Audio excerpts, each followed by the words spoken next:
जय श्री राम, राधे राधे। मैं ईशा, पुत्री स्वर्गीय अशोक कुमार अरोड़ा जी की, हरिद्वार उत्तराखंड, गंगा विहार कॉलोनी, निकट उर्मी होटल, निकट लज्जा राम आश्रम, निकट शांति कुंज, भूपतवाला, हरिद्वार से आप सब लोग मेरी वीडियोस देख रहे हैं। मेरा क्या कसूर, मेरी ज़िंदगी का सच। इसके लिए आपको बहुत बहुत धन्यवाद। और जो मेरे नए व्यूवर्स जुड़े हैं वो मुझे एफबी पर और ईशा बेरी के नाम पर यूट्यूब पर मुझे फॉलो कर सकते हैं और मुझे सुन सकते हैं। चलिए, आज मैं आपके पास एक ऐसा टॉपिक लेके आई हूँ जो हो सकता है कि मेरे रिश्ते में और खटास आ जाए। वैसे भी कौन सा मिठास बची है अब रिश्तों में। मैं अपने ससुराल वालों के लिए तो बना ही रही थी, आप लोग मेरी इतनी वीडियोस देख रहे हैं, लेकिन मैं अपनी ज़िंदगी का सच इसलिए भी डालना चाहती हूँ क्योंकि आज तक मैंने, बचपन से लेकर आज तक, मैंने कभी मुंह नहीं खोला।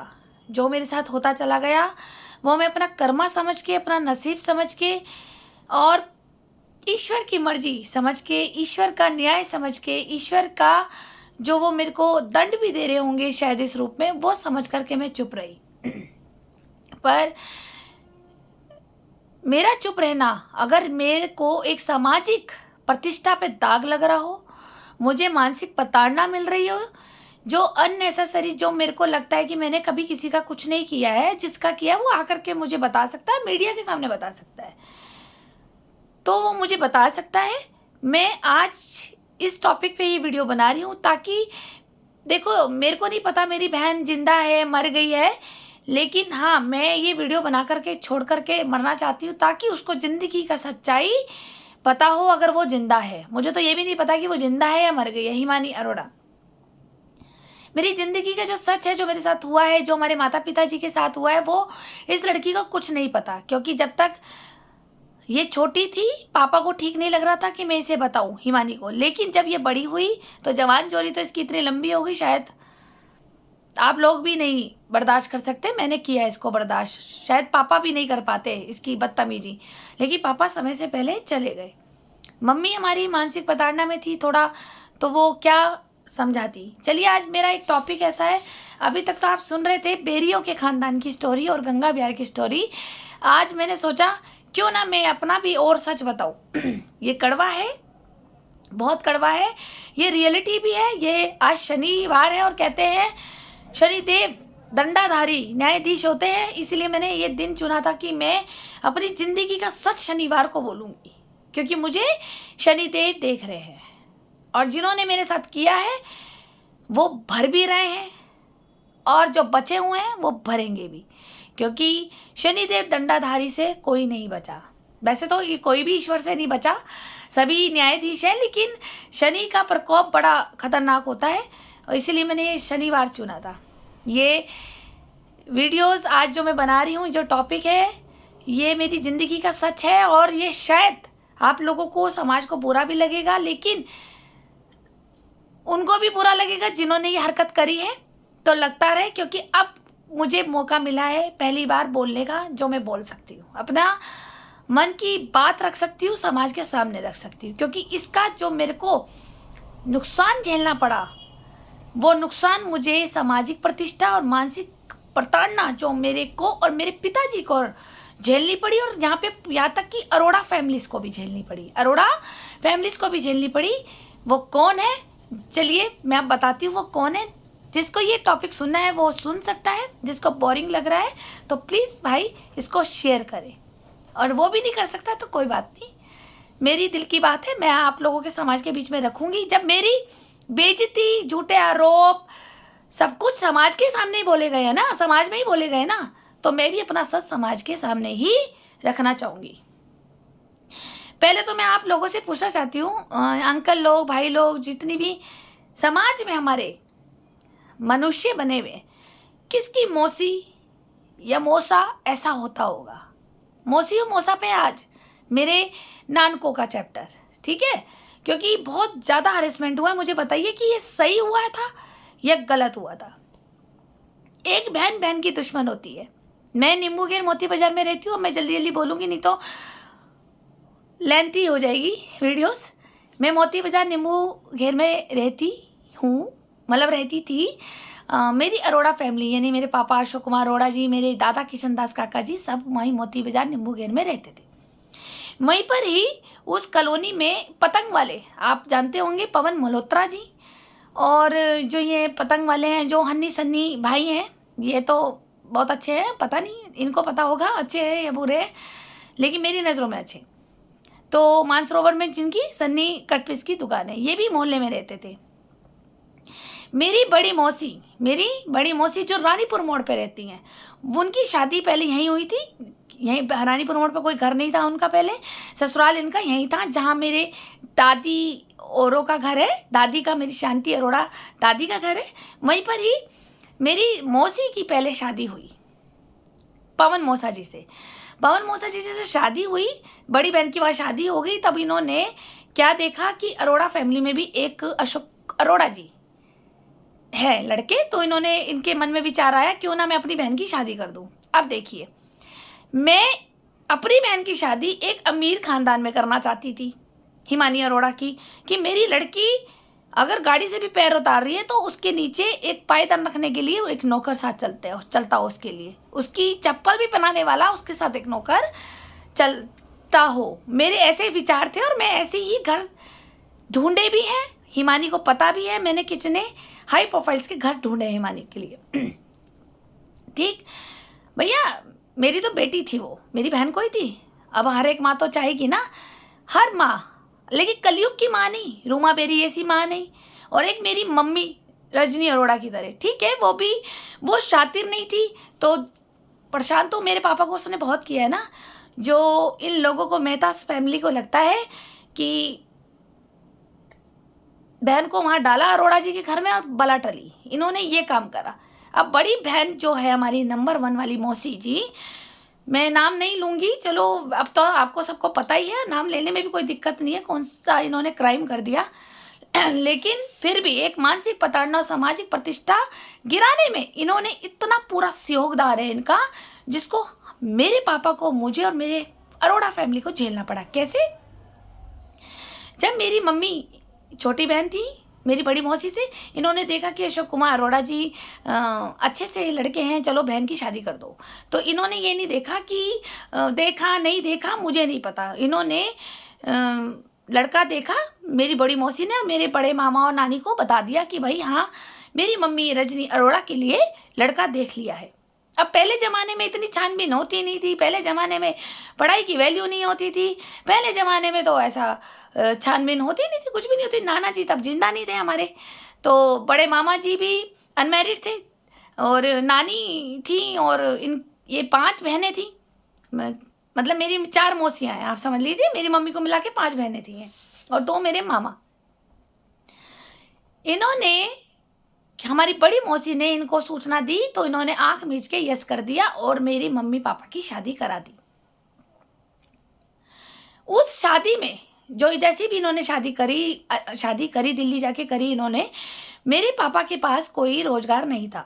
ठीक, हमारे काली मंदिर के पास एक किराना की शॉप थी जिसमें हमारे दादाजी बैठते थे, किशनदास काका जी, और विनोद कुमार अरोड़ा जी हमारे चाचा बैठते थे, और हमारी पापा जी बैठते थे। ड्यूटी बदल बदल के ऐसे होते हैं ना, क्योंकि दादा के 2 बेटे तो वही बैठेंगे। अब देखो यहाँ पे भी 4 प्लॉटिंग करी। ये दुकान भी मेरे पापा के नाम की थी सन 82 से पहले से। ठीक है, सन 82 से पहले से ही वो दुकान मेरे पापा के नाम से हट करके मेरे चाचा के नाम पर हो गई और शांति अरोड़ा जी के नाम पर हुई। ठीक, ये भी कैसे, मेरे पापा को ही नहीं पता, मेरे पापा को ही नहीं पता, और मेरे पापा का पागल का सर्टिफिकेट अखाड़े में लगा दिया गया था कि ये दिमागी तौर पे पागल है और ये दुकान नहीं संभाल पाएगा। अशोक कुमार अरोड़ा, चाचा की भी साजिश थी इसमें, दादा की भी थी, दादी की भी थी। ठीक, क्यों? क्योंकि दादी हमारे पापा की रियल मम्मी नहीं थी। ये चैप्टर भी दादी का भी डाला जाएगा, आज मौसी का डाल रही हूँ। तो इन्होंने, जो मेरी बड़ी मौसी हैं, इन्होंने कोई छानबीन नहीं करी ठीक से कि इसका रियल बेटा है नहीं है, शादी कर दी। मेरे पापा के पास कोई रोजगार नहीं था। जब मेरी मम्मी शादी करके आ गई तो बन गई जिम्मेदारी घर में। अब मेरी मम्मी को, ठीक है, मेरी मम्मी को वो सुख, वो फैसिलिटीज नहीं मिली। जब अशोक कुमार अरोड़ा जी को उनके पास कोई रोजगार नहीं था, वो दुकान पे जाते थे, आते थे, और कुछ पैसे भी दादाजी उनके हाथ में नहीं देते थे। सारा घर शांति अरोड़ा जी और चाचा जी चलाते थे हमारे। मेरी मम्मी एक तरह की उस घर की मैड थी, मुझे पूरा मोहल्ला बताता है। मेरे पापा ने, जब मैं 25 साल की हुई तब मेरे पापा ने मुझे बताया कि ये मेरी रियल मम्मी नहीं है। अब सोचो, बचपन से नहीं बताया था हमारे पापा ने, 25 एज में बताया था, वो भी जब चाचा ने बोला कि हमारी ये माँ नहीं है जिसका तू दादी दादी दादी करती है, ये हमारी माँ नहीं है, हमारी माँ तो गई ऊपर, राज दादी हमारी। तब मैंने अपने पापा से सवाल किया था और तब मुझे रियलिटी घर की पता लगी थी। इतना भेद मेरे साथ होता था। मेरी आगे की और स्टोरी सुनना कि मैंने कैसे कैसे स्ट्रगल बचपन में करा है। मैंने कूड़े में से रोटी खाई है दादी के होते हुए, और किशन दास काका जी दादाजी के होते हुए मैं कूड़े में रोटी ढूंढती थी। मेरे को बचपन याद है, थोड़ा बहुत याद है, लेकिन पड़ोसियों ने तो देखा है ना, पड़ोसियों ने तो मुझे देखा है ना गंदगी खाते। लेकिन ये चैप्टर मैं अलग से बनाऊंगी, मैं आज अपनी मौसी के लिए बना रही हूँ, क्योंकि शुरुआत यहीं से हुई ना। मौसी ने फिर बिना छानबीन करे मम्मी की शादी कर दी, और मम्मी को वो सुख नहीं मिला। मम्मी का ट्रीट करा जा रहा है एक नौकरानी की तरह, चाची को ट्रीट करा जा रहा है एक महारानी की तरह, जबकि चाची भी फाइनेंशियल अपने मायके से स्ट्रांग नहीं थी। लेकिन एक भेद, कहते हैं ना, जहाँ पर प्रिंसिपल अच्छा आ जाए तो स्कूल अच्छा चलता है। तो हमारे घर में भी दादी ने सोचा अगर दोनों बेटे एक हो गए तो ये तो, और मेरा भी बेटा हो गया तो क्या होगा, क्योंकि इन बुआ से, शांति अरोड़ा जी से 4 बेटियां हुई है, तो इन्होंने भी एक नहीं होने दिया चाचा पापा को, और धोखे से दुकान नाम करा करके अपने चाचा और मतलब चाचा और दादी के नाम वो दुकान हो गई, और हमारे पिताजी को उतार दिया गया दुकान से। उतरो। चाचा क्या खेल खेलता था उनका भी बताऊंगी। वो गले में से पैसे चोरी कर लेते थे और पापा का नाम लगाते थे, और मेरे पापा को मारते थे मेरे दादाजी, जबकि मेरे पापा की शादी हो चुकी थी। मेरे पापा की शादी हो चुकी थी, ठीक। मेरे पापा को भी बहुत दुख देखना पड़ा, लेकिन फिर भी वो ये कहते थे कि माँ है, और वही चीज़ मेरे अंदर आ चुकी है कि हाँ मेरी सास है, मेरा जेठ है। वो डीएनए हमारा टूट नहीं रहा, कमाल की बात है। अब क्या हुआ, मौसी ने तो पल्ला झाड़ लिया शादी करके। अब वो बहन हमारी मम्मी डिप्रेशन हो रही, उसको टॉर्चर दिया जा रहा है। मैं मम्मी के पेट में थी, मम्मी को फुल खाना नहीं मिलता था, घर का काम कराया जाता था। बहुत दुख दिए हैं इन लोगों ने, ठीक। कोई फ्रूट्स नहीं मिलता था मेरी मम्मी को जब तब खाना मिलता था जब वो घर का काम कर लेती थी, ठीक। और चाची महारानी तो, दादाजी का फ्रिज होता था घर में, तो वो अपना ताला लगा के रखती थी, कहती थी जो इसके अंदर दूध पड़ा है ना, जो तू पी रही है, वहां पे वो मेरा आदमी बैठता है उस दुकान पे। इसने ये बोला था चाची ने। इतने गिरे हुए घर से आई है ना चाची, ठीक। अपनी जेठानी पे रोब चलाती थी, इतने गिरे हुए घर से। मैं पूछूं कि वो दूध और वो फ्रिज तुम्हारे पिताजी ने तो दहेज में दिया नहीं था, दिया तो मेरी माँ के भी दहेज में नहीं आया फ्रिज, लेकिन चाची के भी कोई फ्रिज में नहीं आया, वो दादाजी का था फ्रिज।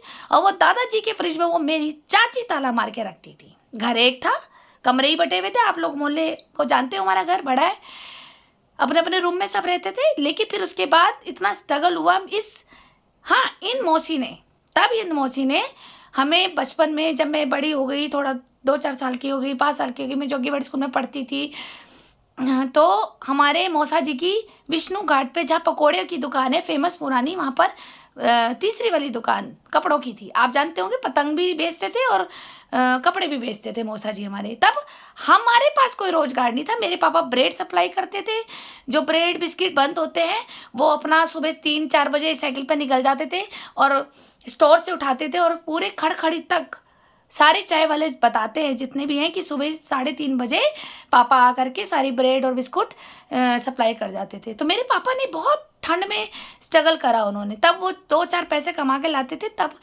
हम रोटी खाते थे, मम्मी और मैं तो छोटी थी बहुत। जिस ब्रेड बिक गई तो पैसे आ गए, नहीं बिकी तो फिर वही है, हम भी खुद ब्रेड ही खाते थे। ये हालत हमारे घर की थी। आप लोगों से क्या शर्माना, मैं स्ट्रगल बता रही हूँ अपने पापा का। तब उस वक्त हमारी इस मौसी ने हमें मदद करी। हम क्यों कहें, हमारे दादी ने, कोई बुआ ने, चाची ने, किसी ने मदद नहीं करी हमारी जो मदद करी, एक हमारे मुसलमान फैमिलीज है, वो मेरी दादी की थी। वैसे मुसलमान फैमिलीज, कौन कहता है मुसलमान लोग खराब होते हैं, मुसलमान फैमिलीज थी जिन्होंने, उसके पापा ने, नाम मैं भूल रही हूँ, अजगर ताऊजी में, असगर ऐसी कुछ था नाम, मैं नाम भूल रही हूँ।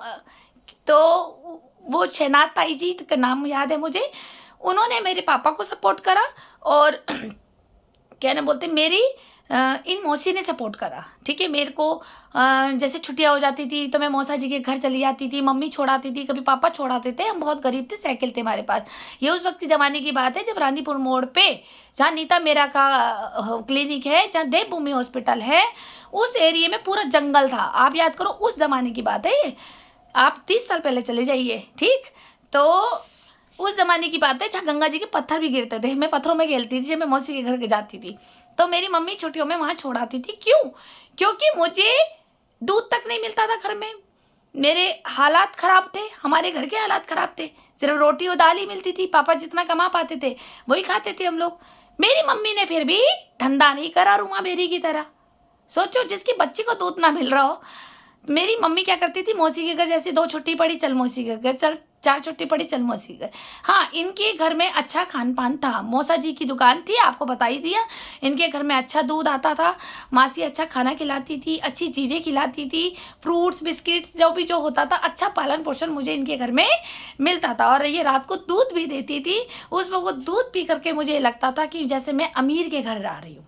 उस वक्त ये फीलिंग थी। आज तो दूध मेरे फ्रिज में पड़े रहते हैं और इच्छा नहीं होती पीने की, लेकिन उस वक्त वो मुझे दूध जब मिलता था तो मुझे लगता था जैसे मेरी मौसी बहुत अमीर है। अगर मुझे कोई जरा सी कोल्ड ड्रिंक मिल रही है, वो जो कंचे वाली आती थी, तो मुझे लगता था मेरी मौसी बहुत अमीर है। मुझे अगर मूंगफली की पट्टी गजक मिल रही है तो मुझे मौसी बहुत अमीर है। हाँ, किया है, मैं इनका एहसान जानती हूँ और आज शिकायत भी करूँगी अपनी मौसी से। जब वो मेरे को घर छोड़ने आते थे तो मुझे काफ़ी चीज़ भी देते थे, टॉफ़ी बिस्किट नमकीन पैक करके साथ में सामान में कि खा लियो, कोई बात नहीं, बच्ची है ना, बहन को तो होता ही है दुख। उस वक्त इस मौसी ने हमें इसलिए हेल्प करी क्योंकि हम गरीब थे। शायद हमारी औकात दिखाने के लिए कि हमारी औकात ये थी कि मैं इनके बच्चों की उतरन पहनती थी। मैं इनके बच्चों की, इनकी बेटियों के उतरे हुए कपड़े मैं पहनती थी। मेरी मौसी के उतरे हुए सूट मेरी मम्मी पहनती थी। तो हमने पहना, चलता है फैमिली में, कोई दिक्कत नहीं थी। लेकिन फिर क्या हुआ, जब ऐसे ऐसे चलता रहा, अचानक से मेरे पापा की गवर्नमेंट जॉब लग गई। देखो, कहते हैं ना, कर्मा अच्छा होता है, ईमानदार बहुत थे मेरे बड़े मामा। इसका जो अप्रिशिएट जाता है, जो क्रेडिट जाता है, मेरे जो बड़े मामा जी हैं, दिल्ली में रहते हैं, उन्होंने बहुत मेहनत करी थी मेरे पापा की जॉब लगाने में। क्योंकि पापा तो मेरे एजुकेटेड थे, वो भी अपने बलबूते पे पढ़ाई करी थी, दादाजी ने नहीं कराई थी। कैसे करी थी वो भी बताऊंगी। ठीक, लेकिन मेरे माँ पापा को ITI वगैरह सब करा, उन्होंने सब मेहनत करी, लेकिन लक साथ नहीं दे रहा था। जब लक ने साथ दिया, मेरे बड़े मामा जी को दुख हुआ कि भाई बहुत गरीबी है। हम दिल्ली हर साल गर्मियों की छुट्टियों में जाते थे। तब पहले ज़माने में आपको याद होगा, पूरा मई और जून छुट्टियाँ पड़ती थी, अब तो कम पड़ती है। तो मई जून में जो छुट्टियाँ पड़ती थी, हम उसमें 20 दिन या 15 दिन हम नानी के घर लगा के आते थे। उन्हीं दौरान सभी के बच्चों की छुट्टियाँ पड़ती थी, तब ये बड़ी मौसी भी अपने बच्चों को लेके आती थी। ठीक है, और एक वहाँ पे दिल्ली में लोकल मौसी भी है हमारी, वो भी आ जाते थे। वो अप डाउन करते थे डेली। तब हमें बड़ा मज़ा आता था। हमारी तब बड़ी मामी जी थी, जब मैं दुनिया में थी तो तब बड़ी मामी जी थी हमारी, बड़े मामा भी थे। और मेरे मामा भी गवर्नमेंट जॉब पे थे और मेरी मामी टीचर थी। मेरी नानी घर में थी, लेकिन जब हम उनके घर रहने जाते थे, जब हमारे पास पापा की जॉब नहीं थी, तो मेरी नानी को बड़ा तरस आता है। देखो, होता है, अगर किसी के 5 बेटियां हो, 5 बेटी में से एक बेटी बहुत गरीब हो, तो उसको सारी बहनें भी सपोर्ट करती हैं। पहले होता था, अब नहीं होता, अब तो छीनती हैं बहनें। पहले होता था कि चल भाई, इसको घर भर जाए, इसको दे दो, इसको अपने कपड़े दे दो, इसको अपने बर्तन दे दो, इसको खाने पीने का सामान भर दो। तो हमारी नानी क्या करती थी, अगर सबको एक एक जोड़ा दे रही है, देती बहुत अच्छा थी। मतलब ऐसा नहीं है कि फाइनेंशियल उनका भी इतना अच्छा नहीं था, लेकिन फिर भी वो हार नहीं मानती थी। वो मामा की सैलरी से फिर भी वो हमें कपड़े देती थी सब बच्चों को। ठीक है, लेकिन मुझे 2 फ्रॉक देती थी। सबको एक एक फ्रॉक देती थी, तो मुझे 2 फ्रॉक देती थी। और मैं नानी से ये भी कहती थी कि नानी आप मुझे चप्पल भी ले देना। मैं इतने गरीब थे। अब आप सोचो, क्या ये किशनदास काका जो समाजवादी पार्टी के नेता थे, क्या या मेरे दादा की इतनी औकात नहीं थी वो मुझे चप्पल जूते पहना सके? क्या मेरी दादी शांति अरोड़ा की औकात नहीं थी? तब तो मेरी बड़ी बुआ भी बड़े पैसे वाली थी, सहारनपुर में हकीकत नगर में बड़ी अच्छे घर में गई थी, और अच्छा घर था, अंकल तो बहुत अच्छे पैसे वाले थे, ठाट बाट थे, इनके स्टैंडर्ड था, काफ़ी अच्छी फैमिली में बुआ गई थी। तब इस बुआ को भी याद नहीं था कि मेरी एक भतीजी बहुत गरीब है, मेरा भाई गरीब है, मैं उसको सपोर्ट कर दूं, ठीक है। जबकि इनकी फाइनेंशियल स्थिति बहुत हाई प्रोफाइल्स में थी उस वक्त, मेरी मासी की भी कुछ नहीं थी, ठीक। लेकिन उस वक्त भी इन्होंने हमें 1 रुपए की कोई मदद नहीं करी। कहते ना जिसके पल्ले दाने दुनिया उसे पहचाने, तो फिर तो तब खाली विनोद भाई याद रहता था। इन्हें विनोद चाचा, मेरी चाची, अपनी माँ, इन्हें सब याद रहते थे, ठीक। उस वक्त बड़ा इनका काफ़ी अच्छा रुतबा था, काफ़ी अमीर लोग थे, मैं गरीबों की तरह बाहर खड़ी रहती थी, मुझे तो ये भी नहीं पता था मेरी बुआ है, ये रियलिटी है। ये बड़े अच्छे से कपड़े पहन के, कड़े भाई शाही जैसे राज पाठर होता है, ये ऐसे आती थी बन ठन के। और जब मुझे एक दिन पता चला कि मेरी बुआ है, मैं अपने पापा को कहती थी कि छोटू की बुआ आई हुई है। मैं अपने पापा को बोलती थी पापा बहुत सुंदर आंटी आई हुई है और छोटू की बुआ आई हुई है। तब मेरे पापा ने एक बार जब बाहर देखा कि मेरी बड़ी बहन जा रही है, तब तो इनके ठाठ थे, तब तो अशोक भी बाहर खड़ा हो, गुड़िया गरीबों की तरह खड़ी हो। ये है रिश्तेदार, आप सुनिए, ये सच्चाई है हमारे घर की। तब तो इनको तब तो अशोक भाई भी नहीं दिखता था, तब इन्हें भाभी भी नहीं दिखती थी, तब ये गरीब सी गुड़िया भी नहीं दिखती थी। ये गरीब गुड़िया को किसने देखा उस वक्त? मेरी मासी ने देखा, बड़ी वाली मौसी ने।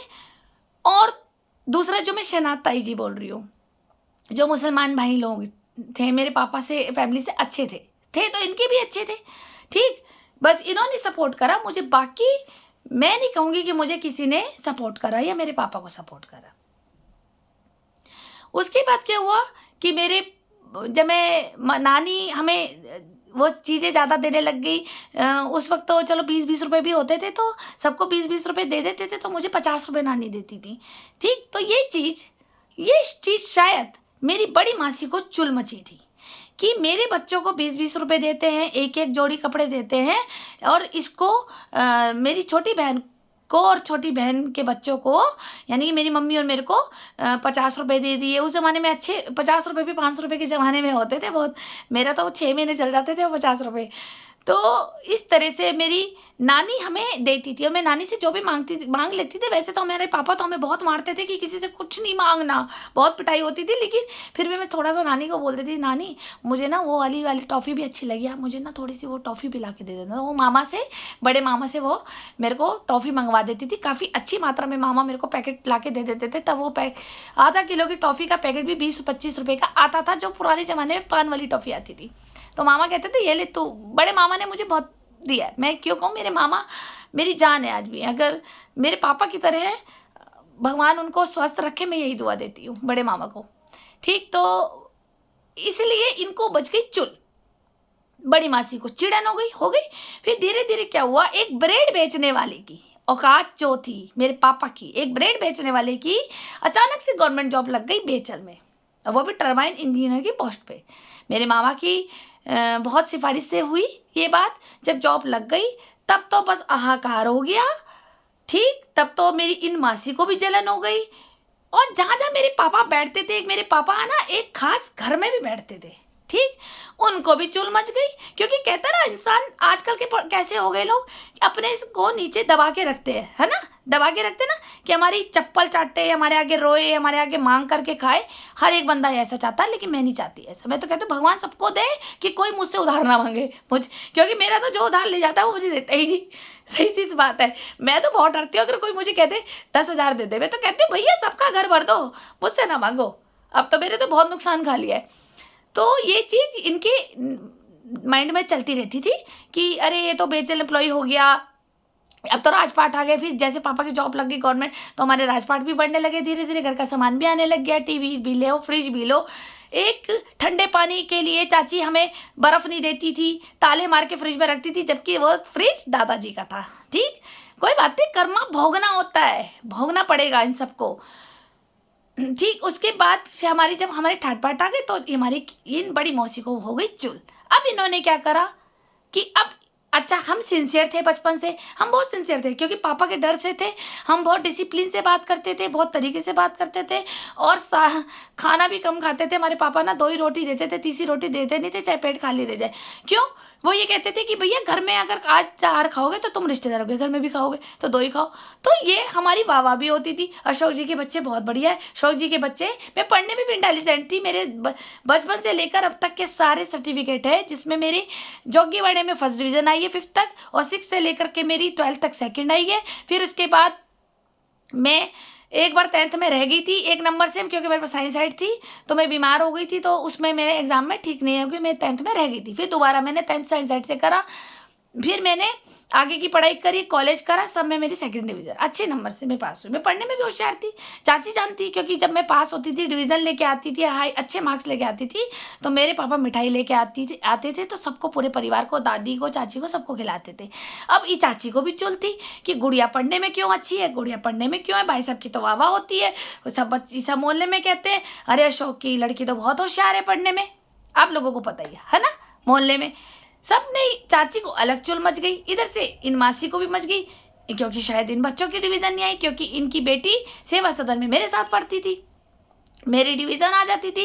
कहीं ना कहीं माँ को इन्फीरियरिटी होती है कि भाई इसकी डिवीज़न आ रही है, पढ़ने में होशियार है, हमारे बच्चे की नहीं आ रही है, वो कहीं ना कहीं जलन फुकन होती रही। गवर्नमेंट जॉब हो गई, फिर हमने इनकी उत्तरन लेनी बंद कर दी, इनसे मांगना बंद कर दिया। फिर मेरे पापा को लगता था कि जब इन्होंने हमारे को सपोर्ट करा, तो हमारे पापा भी फिर जब अच्छी जॉब पे हो गए थे, तो कभी दिवाली की मिठाई अच्छी देना, कभी कुछ देना, कभी कुछ देना, तो इनको ये लगा कि अब मेरे पापा अपनी टह दिखा रहे हैं। इनको दिमाग में ये लगा, मेरी चाची को भी ये लगता था, मेरी चाची को भी ये लगता था, क्योंकि वो छोटू को बहुत प्यार करते थे। वो पतंगे इतनी सारी लाके देते थे मेरे चाचा के लड़के को कि तू उड़ा, जबकि चाचा नहीं लाके देते थे, तू इतनी सारी पतंगे ले, डोर का पूरा बट्टा ले ले, क्योंकि वो उन्हें अपना बेटा मानते थे। मेरे पापा ने कहा था ये मेरा बेटा है, मुझे कोई फर्क नहीं पड़ता कि ये मेरे भाई का बेटा है। इतने अच्छे स्वभाव के मेरे पापा थे। और यहाँ राहुल बेरी जैसे दूसरे के बच्चे का हक खा रहे, कहाँ भरेगा ये राहुल बेरी, ठीक है, या दूसरे के बच्चे का हक खा रहा है। हमारे पापा भाई के बच्चों को भी कह रहे हैं कि मेरा बच्चा है, तुम तो शादी करके चले जाओगे, यही तो मेरा वारिस है बाद में। तो इस तरह से बोलते थे। हमें भी अच्छा लगता था कि हमारा भाई है कोई, एक राखी बंधन चलता था उस वक्त, ठीक है। जैसे मेरे पापा की नौकरी लगी, तब तो भैया भी आ गए, तब तो बहनें भी हो गई, तब तो अशोक भैया भी याद आ गए। तब तो जब मरे थे तो वो चिक्खे मार मार के, वो तो मेरे पापा को तो छोड़ ही नहीं रहे थे तब शमशान घाट के लिए। तब तो बड़े चल रहा था, वो रोना नहीं था, वो ये था कि जिसके पल्ले दाने रिश्तेदारों से पहचाने, ये कहानी हो गई थी। जब पापा की जॉब लगी तो तब तो बहनों को भी प्यार हो गया भाई से, माँ को भी हो गया, चाचा को भी होगा, सबको हो गया। फिर तब ये तो मैंने कहा ना, लोग कहते पैसा पैसा क्या चीज़ है। पैसे का तजुर्बा मुझसे पूछना कि कैसे तिल तिल मैंने अपनी भूख मारी है, और कैसे कैसे मेरे पापा ने मेहनत करके कमाया है, और कैसे हमारी भिखारियों वाली औकात थी जब रिश्तेदार हमें नहीं जानते थे, और जब पैसा आया तो कैसे मक्खियों की तरह सब रिश्तेदार चिपक गए। तब तो वाह वाह हो गई अशोक जीजा जी की, अशोक भैया की, सबको अच्छी लगे, है ना। तो ये मेरी मासी ने क्या करा, जलन मच गई, और इनने हमें बदनाम शुरू कर दिया कि मैं धंधा करती हूँ, मैं धंधा करती हूँ, मैं धंधा करती हूँ। क्यों? क्योंकि इनके बेटे पालीवाल धर्मशाला में महालक्ष्मी टूर एंड ट्रेवल्स, वो शुरू से ही एक अपनी 5 इनकी बुलेरो थी, वो ट्रेवल एजेंट थे साथ में, और राहुल बेरी जी को शुरू से जानते थे। आप समझ गए। आप एक और नया रिश्ता निकला। अभी तो मैंने बोला था चारू ने कराया, प्रभा आंटी ने कराया, अभी तो ग्रुप ऑफ गैंग बहुत सारी है इनकी। तो ये यहाँ से मेरी बड़ी मासी का लड़का राहुल बेरी जी को शुरू से जानते थे ट्रेवल एजेंट के कारण, क्योंकि इनकी भैया की 5-6 बुलेरो चलती थी यात्रा में, इनसे कांटेक्ट था, ठीक। अब इन्होंने क्या कहा, अफवाह फैलाओ बे, मकान खाना है अरोड़ा का, अफवाह फैलाओ, ठीक है, अफवाह फैला दो बे कि ये लड़की धंधा करती है, धंधा करती है, धंधा करती है, जिससे कि मेरा बाप सुसाइड करके मर जाए, मेरा परिवार सुसाइड करके मर जाए। फिर मेरी मासी, देखिए अगर मैं लड़की गलत भी हूँ, चलो मान लिया तुम्हारी मैं गलत हूँ, तुम्हें मेरे पापा को आके घर पे आके बताना चाहिए, मुझे बताना चाहिए, मुझे डांटना भी चाहिए कि मैं कहाँ कर रही थी, क्या कर रही थी, ठीक। नहीं, इनकी क्या आदत थी, मेरी माँ को पीछे से फ़ोन करती थी जब हम घर में नहीं होते थे, मेरी माँ को, कि तेरी लड़की पढ़ने कोई जाती है, तेरी लड़की ट्यूशन कोई जाती है, तेरी लड़की तो धंधा करती है रानीपुर मोड़ पे भी, हमें पता है, वहाँ पता है। इतना इतना इन्होंने, मासी ने मेरी माँ को बोला। फिर सीधा दिल्ली फ़ोन करती थी मेरे मामाओं को, मेरी नानी को। फिर इन्हें हल्द्वानी करती थी, एक मौसी हल्द्वानी रहती है, एक मौसी दिल्ली रहती है। ऐसी ये दूर दूर अफवाह फैलाती थी। अच्छा वाला सबसे तेज पर्दा टाइम्स भी फेल है मेरी मौसी के आगे, जो ये दूर फ़ोन करती थी। ठीक, उनके में अब वो भी ऐसे हो गए, अरे धंधा करती है, अरे धंधा करती है, धंधा करती है, करते करते पूरे दिल्ली में, पूरे मेहता फैमिली में, पूरे नानकों में फैल गया ये धंधा करती है। अब देखो जुड़ गए ना सब, पालीवाल धर्मशाला, ठीक है, अमित भाई, अमित मल्होत्रा नाम है इनका, ठीक है। मेरे मौसा जी की दुकान भी वहीं मार्केट में नीचे पकौड़े वाले के बराबर में, सब छोटा ही हरिद्वार है। पालीवाल धर्मशाला में बोलेरो का काम इनका, चार धाम यात्रा का। Maa Lakshmi tour and travels Rahul Beri ji का, राहुल बेरी जी को ये शुरू से जानते हैं। तो अब आप सोचिए कितनी अफवाह फैलाई सिर्फ बहन का बदला लेने के लिए, कि बहन पहले गरीबी में ब्याह दी थी, अब अचानक से रजनी अरोड़ा का राजपाट कैसे आ गया, ये तो हमसे ऊंचा उठ गया। इसकी तो कहीं ना कहीं तो कभी तो निकालनी है, इसके बच्चों की भी, इसकी बेटियों की भी, इनके तो दाग तो लगाने हैं ना। वो हजम नहीं हो रही थी सरकारी नौकरी, ईशा की क्वालिफिकेशन, ईशा का मान सम्मान, ईशा का डिसिप्लिन, ईशा की सुंदरता, ठीक है, सबसे इनको दिक्कत हुई मेरे पहनावे से। फिर तो हम इनकी उतरन नहीं पहनते थे, फिर तो भूल गए हम इनकी उतरन मांगना है।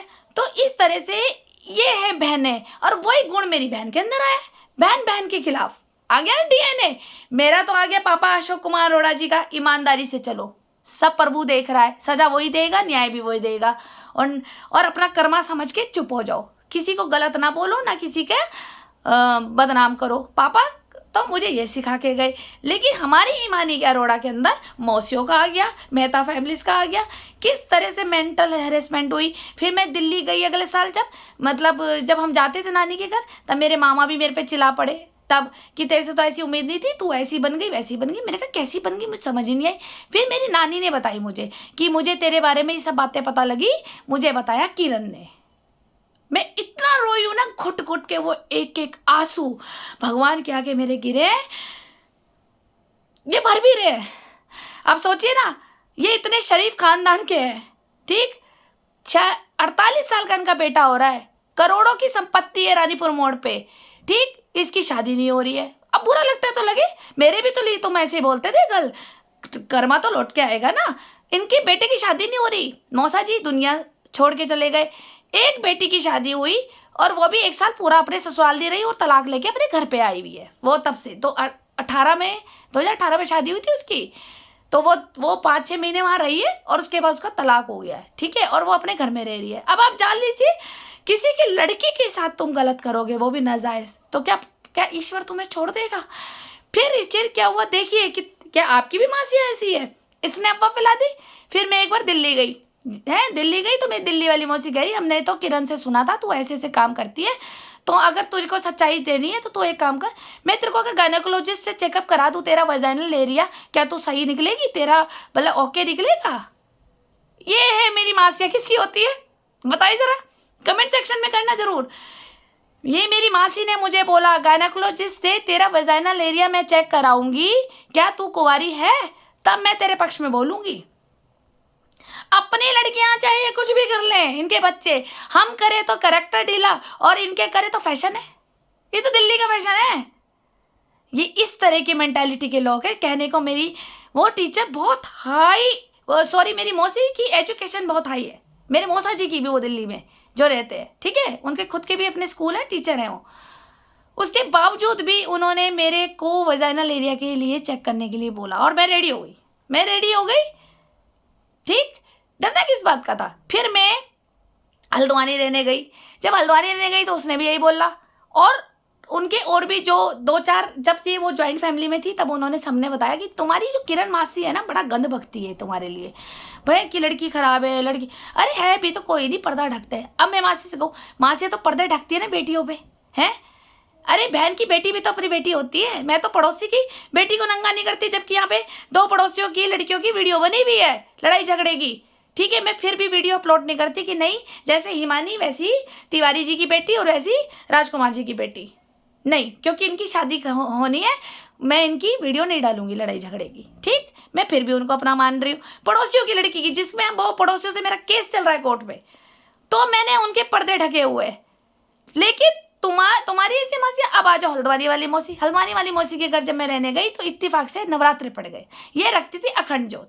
अब जब हम पूजा कर रहे थे मासियों में, क्योंकि मैं भी पूरे 9 व्रत करती हूँ, मेरी मासी भी करती है, तो मेरी मासी ने क्या कहा कि तेरे से आज एक बात पूछती हूँ, अगर तेरी माँ जो झूठ बोलती है, किरण बोलती है कि तू धंधा करती है, चल तू इस माता रानी की कसम खा ले अखंड ज्योत पे, वरना तेरा नाश हो जाएगा।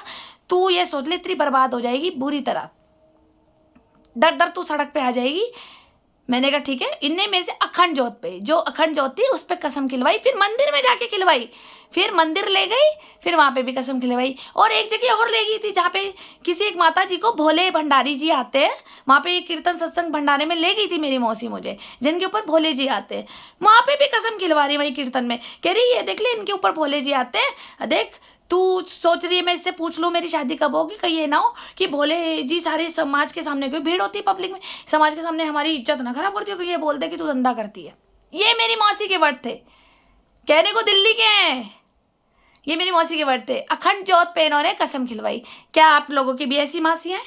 बताइए जरा मुझे, मेरे को ये बताना जरूरी था, क्योंकि इतना अफवाह फैलाई इन लोगों ने दिल्ली तक, हल्द्वानी तक, सब जगह, सिर्फ चिढ़ के मारे। इतनी जलन इनके अंदर रही, मेरी बड़ी मासी के अंदर, कि चिढ़ के मारे इन्होंने मेरे चरित्र पे, सामाजिक प्रतिष्ठा खराब करी इन मासी ने। कहाँ भरोगे तुम लोग, कहाँ भरोगे? तभी तो आज तक तुम्हारे जब ठीक है मैं तो धंधे वाली थी, तुम कौन से धंधे वाले थे और कौन से देह व्यापारी थे, ये तो बता दो मुझे, कौन से वाले थे जो तुम्हारे बेटे की आज तक शादी नहीं हुई? अपनी बेटी की शादी भी चोरी करी, एक की जाके दिल्ली जाके करी चुपचाप, और एक की जाके मुरादाबाद करी, वो भी चुपचाप साइलेंट, बिल्कुल कोई शोर शराबा नहीं। जैसे हमने शोर शराबा करा, अपनी शादी करी, कीर्तन मेरी दादी ने 3 दिन ढोलक बजवाई, कुछ नहीं था मेरी मासी का। चुपचाप चुपचाप चोरों की तरह शादी कर गए, और 3-4 महीने वो लड़की वहां रही, उसके बाद डाइवोर्स हो गया। चुप रही होगी, चुल तो मचेगी। मैंने कहा ना आज तो दर्द तो होगा, क्योंकि तुमने मुझे नाजायज दर्द दिया है, जिसका सामाजिक प्रतिष्ठा खराब हुई अरोड़ा खानदान की। तुमने कह दिया धंधा करती, अफवाह फैलती चली गई पूरे बाजार में। इनका लड़का भी अफवाह फैलाता है, ठीक, सब जगह सारे रिश्तेदारों में अफवाह फैलाता। सिर्फ क्यों? क्योंकि हम, मेरे पापा की गवर्नमेंट जॉब लग गई थी, और मेरे मामा हमें बहुत प्यार करते थे कि मामा और मौसिया प्यार ना करे, इसको, ईशा को और रजनी अरोड़ा को, मेरे पापा को सम्मान ना मिले, क्योंकि मेरे पापा को भी बहुत, 5 दामाद में से बहुत ज़्यादा प्यार मिलता था, क्योंकि ना मेरे पापा ड्रिंकर थे, ना कोई नशा करते थे, ना कोई डिमांड करते थे, भूखे मरते थे, कभी 1 रुपया उधार नहीं लिया मेरी नानी मामा से। मेरे मामा आज जिंदा है, पूछ सकते हैं आप, वो भी फक्र करते थे।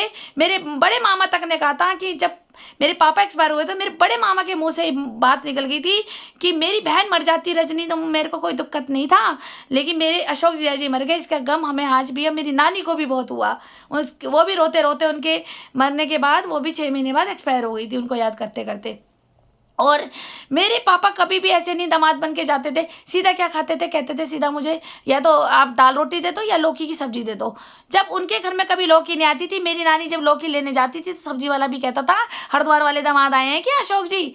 सोचो, इतने मेरे पापा की इज्जत थी नाना के घर में, क्योंकि वो तंगी नहीं करते थे। वो कहते थे भैया दामाद की तरह हो गया, एक बार पनीर और शाही पनीर खिला दिया, मुझे तो दाल रोटी खिलाओ तो मैं रुकूंगा 2-4 दिन, नहीं तो मैं तो जा रहा अपनी ट्रेन पकड़ के हरिद्वार। मेरे पापा का ये नेचर था, यही मेरा नेचर है। मैं भी दाल चावल रोटी खा के खुश रहती हूँ। सम्मान चाहिए अपने को, दाल शाही पनीर दे दो और गाली दे दो, कोई दिक्कत नहीं है ना।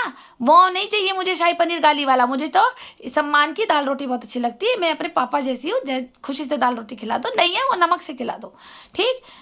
तो मेरी नानी भी कहती थी मेरे 5 दामाद से बहुत अच्छे हैं, क्योंकि बाकी एक बार मेरे पवन अंकल और मेरे पापा के बीच में हो गई थी, क्योंकि जब मेरे छोटे मामा की शादी हो रही थी तो सब शराब पी रहे थे, तो मेरे पापा ने कहा मैं शराब नहीं पीऊँगा, तो मेरे पवन मौसा जी ने मेरे पापा को एब्यूज़ कर दिए थे कुछ, ठीक। तो उस वक्त भी ये तब से झगड़ा चल रहा है, तब से चल रहा है। एब्यूज़ कर दी कि भाई एक आदमी नहीं पी रहा है तो उसके लिए उन्होंने पी रखी थी, तो अब्यूज़ आप समझ गए कि कैसे नशे वाले आदमी बोलते होंगे। तो सांडू में लड़ाइयाँ हो गई। तो तब से ये इनको चुल मची। इन्होंने तो कसम खा ली मेरी बड़ी मौसी ने कि इसकी लड़कियों को बर्बाद कर दूंगी, बदनाम इतना कर दूंगी कि ये तो परिवार नाश हो जाएगा और हरिद्वार से भाग जाएगा। कहाँ से मानसिक टॉर्चर चल रहा है? तुम्हारा नुकसान मुझे अपनी दादी बुआओं से झेलना पड़ा। मेरी दादी बुआ को भी शक होने लग गया कि गुड़िया धंधा ही करती होगी। जब इसकी मासी कह रही है तो मासी को ही गलत कह सकती। मासी तो माँ जैसी होती है। मासी तो माँ, एक बार तो बुआ बदनाम कर सकती है, जबकि हमें बुआ ने नहीं करा। कमाल की बात है, आज तक मैंने ये नहीं सुना। हाँ, मेरी बुआ ने ये कह दिया होगा कि गुस्से वाली है या मुंहफट है, ऐसे बोल दिया होगा, लेकिन कभी मेरे चरित्र के लिए मेरी बुआओं ने नहीं बोला, मेरी दादी ने भी नहीं बोला। लेकिन मन में एक उनके खटाक से रहती थी कि जब इसकी मौसी बोल रही है धंधा करती है, धंधा करती है, मौसी कैसे बोल सकती है? यानी कि वो करती होगी। मासी तो कभी नहीं बोलती, मासी तो पर्दे ढकती है बच्चों पे। और जबकि अगर बुआएं भी कह देना कि ये धंधा करती है तो मासी पर्दा डाल देती है कि अरे तुम तो झूठ बोल रही हो, तो है हमारी लड़की पे तुम इल्जाम लगा रही हो। ये होती है मासियाँ, ठीक है। हम भी हैं, हम भी चाची हैं किसी की। जो देव बेरी जेल में बंद हुआ था हमारा बच्चा 14 साल का, गौरव बेरी जी मेरे जेठ का, ठीक है, राहुल बेरी जी ने बंद करा दिया था और रूमा बेरी ने उसको, मैं छुड़वा के लाई थी। मैं भी तो चाची हूँ उसकी इज्जत ढकी।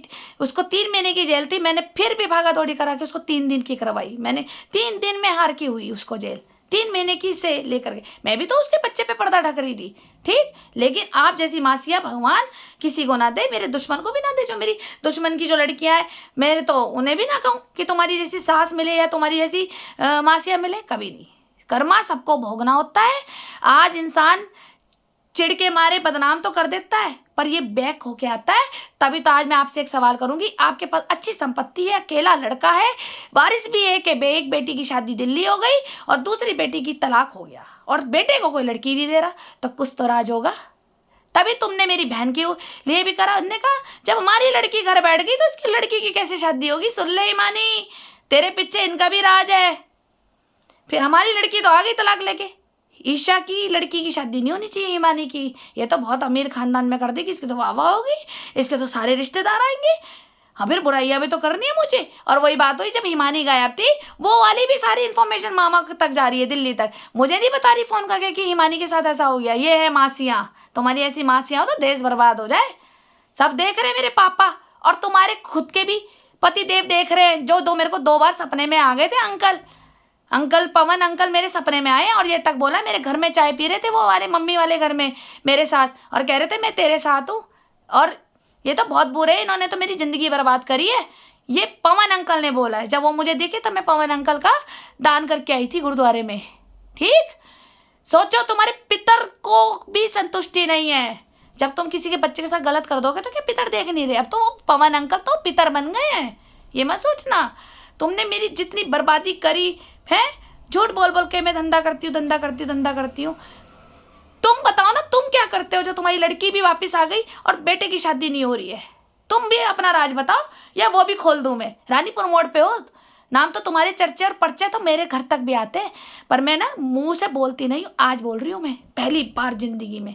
जब रिश्ते बिना कुछ करे ही बदनाम है, बिना कुछ करे ही रिश्ते खत्म है, तो क्यों ना बोल के ही खत्म कर दिए जाए, ठीक है। चलिए फिर मिलते हैं नेक्स्ट वीडियो में। ये ही सच था, और मुझे कमेंट में करें कि आप लोगों की भी मासियाँ ऐसी हैं जो झूठी अफवाह फैलाती है बेटियों के बारे में चिढ़ के मारे? क्या आपकी मासियाँ भी चाहती है कि आप जिंदगी भर उनकी उतरन पहने? कमेंट करें, मुझे अच्छा लगेगा। और ये शेयर करें, बताएं उन मौसियों को जिनकी मौसियाँ ऐसी हैं, जिसके पल्ले दाने रिश्तेदारों से पहचाने। धन्यवाद।